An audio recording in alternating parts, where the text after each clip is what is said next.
Hey guys, so I was watching Ben Shapiro on YouTube, and he was basically attempting to debunk everything that Jimmy Kimmel was saying. I didn't even get through the whole video. I'm gonna be honest about it.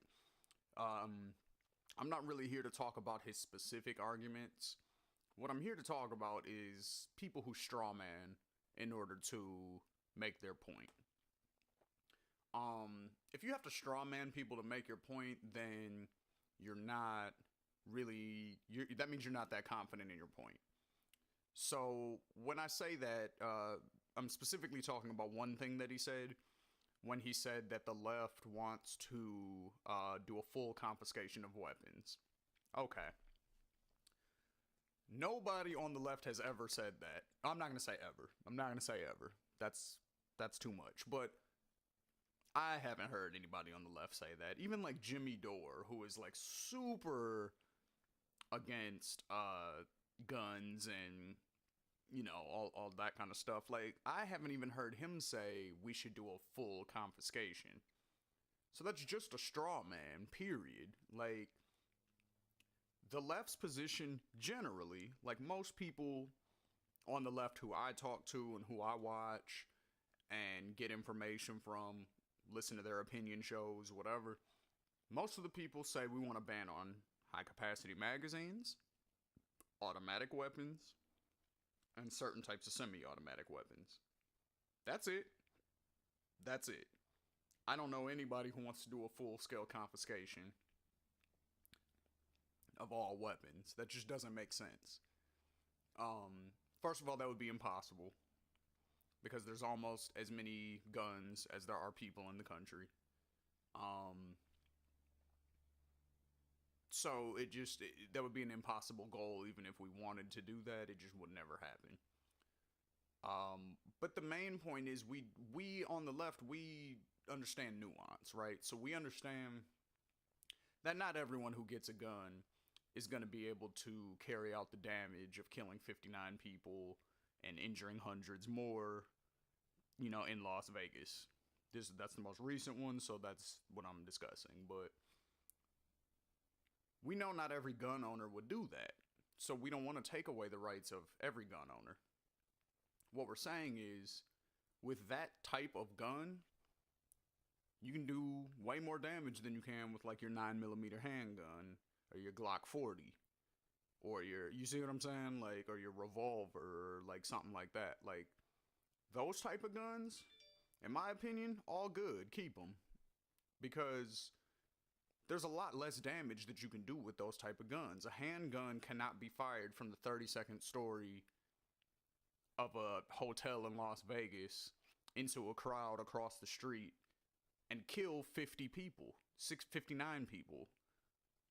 That doesn't happen. That can't happen. That can only happen with a high-powered, high-capacity magazine. That's it. So we are taking a nuanced approach, we being the left. We're taking a nuanced approach saying, hey, there's certain types of weapons that, do way more damage than others. So maybe those are the weapons that we shouldn't have. Again, this goes back to the Second Amendment. Because I'm not even going to do the straw man of the right that Ben Shapiro does of the left and say, well, the right wing, they just want complete gun anarchy. I'm not going to say that because most Republicans, when you poll them, they agree with the universal background check. They agree with most of the checks that the left actually wants to put in place, but they just don't hear that argument because we get straw man by people who they listen to, like Ben Shapiro, etc. So my thing is with Ben Shapiro is we are willing to give the right the benefit of the doubt and say, we know not all of you are crazy mass murderers who don't deserve guns. We know all of you don't want full gun anarchy. So grant us on the left the same thing. We don't want to take away everybody's guns. We just want to limit the type of guns that you can use. Again, Cenk Uygur from the Young Turk says this all the time. You're not allowed to have nukes. You're not allowed to have bombs. You're not allowed to have tanks. You're not allowed to... You see what I'm saying? So there are checks on the Second Amendment. The Second Amendment covers arms. What is arms? Weapons. So tanks aren't allowed. Nukes aren't allowed. Bombs aren't allowed. You're not allowed to have these things. So we just want to continue the regulation, which it also says in the Second Amendment, well-regulated militia. We just want to continue to regulate to make sure that less people get killed. So that's the argument. So, and then another thing that he said, which I found interesting, was he says that people on the left like to assign morality to people on the right, based on policy disagreements. And I think in some cases, there's really no way outside of that. For example, healthcare. If Ben Shapiro has on multiple occasions said that he doesn't feel that healthcare is a right, it's basically a commodity like anything else, like buying a car, buying furniture, or buying a laptop or something like that. He puts healthcare in the same category as that, which he has said. I'm not strawmanning him like he does to us. He's actually said this. You can look it up on his YouTube channel. So now if I say, hey, Ben Shapiro, what are your goals? And if his response was, we want to lower cost and cover more people. If those are your ultimate goals in healthcare, I'm not talking about the strategy of getting to that point, just what the goal is itself. I'm assuming that would be his goal because that is typically the goal of healthcare. So if we then respond and say, okay, well, we know you believe in a free market system. There's nowhere on the planet where that's ever worked in healthcare to provide the results of more coverage for less costs. That has not happened anywhere on the planet. Please name somewhere if it has worked. And then we offer what we view to be this solution, which is, hey, if we do like a Scandinavian style single payer system, that seems to work the best in the world, objectively, not subjectively, but objectively, because they do pay less. They do have better outcomes. More people are covered. So if we offer that evidence to you and then you say, no, I don't want to do that, even though we've already shown you that your idea is not going to work, and we've given you the idea that will work to accomplish the goals that you set out, which again should be more coverage, less cost. If you then say, no, I don't want to do that policy, then how are you not making a moral decision saying, I don't care if these people get healthcare or not because I don't want to do it the one way that it will work? You see what I'm trying to say? So it's like, going back to the gun thing, he's like, oh, you think just because we don't want to, regulate weapons, that means we don't care about people getting killed.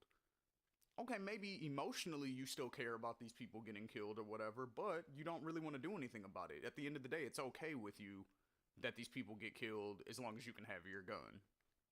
That's what that means at the end of the day. Or going back to the healthcare example, emotionally I might feel bad for these people who don't have healthcare, but if any of my tax money has to go towards them getting help, then it's not worth it. So, these people can just die and, oh well. That is basically the stance that you're taking. Whether you want to admit that or not, Ben Shapiro, that is definitely the stance that you're taking.